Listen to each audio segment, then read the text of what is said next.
Let me just ask you just a general question. How much of our reality do you think is manipulated by elites or intelligence tricks? It depends on the person.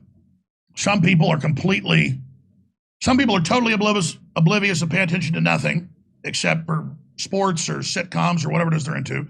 Other people are political, both right-wing and left-wing, and think they know what's going on. And they're establishment right-wing, they're in a facsimile of disinformation. They're establishment left-wing, they're really in a hologram.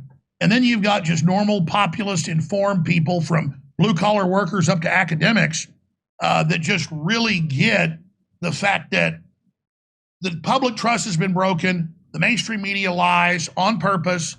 They're very nasty. They're trying to divide the country for social control. That was in the WikiLeaks, emails from a head psychologist of a psychology department.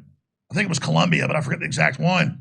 And this is certified real WikiLeaks. And he says, we're losing because people aren't paying attention to us. It's not that they hate us or even agree with us or disagree. It's that they don't even care about us anymore. So we're going to have to go to culture war. And this is in 2016 in the middle of the election. So, right. so they're using, that they legalized back in 2010. Obama, remember? Smith-Mundt Modernization Act. Legalized propaganda. Exactly. You guys have covered that a lot. I've seen you do that. And so that's the CIA. So they always planted stories overseas that came back on purpose. And they had Operation Mockingbird that came out in the Frank Church committees in the 70s, late 70s. But this is directly the CIA going after you. And look, I can speak to the CIA. People always go, oh, he admits he's an agent. He admits he's bad. No, I had my late uncle was high level in Army Special Operations and like running stuff in major operations in Iran-Contra. And I had other family that was involved in back when HUMAT was really big before it was all digital. And so growing up, I had family talking trash about the government, how they're lying, how they're full of crap, how both parties are bad, how it's all big corporations, about all they did. And then this is me listening around the corner to family where both people, have been in this. And I'm like, yeah, that son of a bitch. All we did is go around paying off the mafia and then cracking heads and they didn't follow our orders. And yeah, those bastards are smuggling kids out of Guatemala. They ought to all be shot. And like I'm sitting there around the corner. This was both sides of my family, by the way, had people that were in this. And that sounds like, ooh, it's mysterious. No, it's like working at Walmart. Before the mid-90s, when signals intelligence and digital spying on the NSA really got to where it could grab every call and every email, it was 90% HUMAT, 10% signals.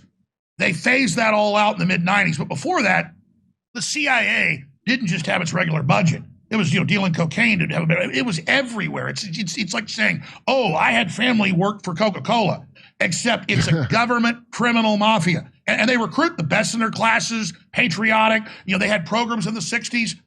Oh, you want to be part of NASA in the early 60s. And kids would go who were top of their class.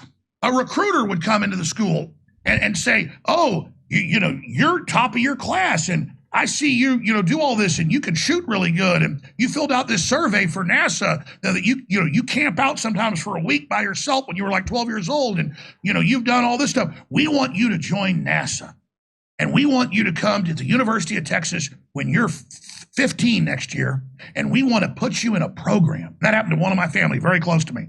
And by the time he was about 19, he figured it out and was like, whoa, I'm not doing this. Okay, so but you couldn't swing a stick in the dark, in Texas at that time and not hit these people. And so I've had growing up, a German, East German at the house for 3 months who's being trained how to do something. So I'm telling you, that's how close I am to this. I know all about this stuff.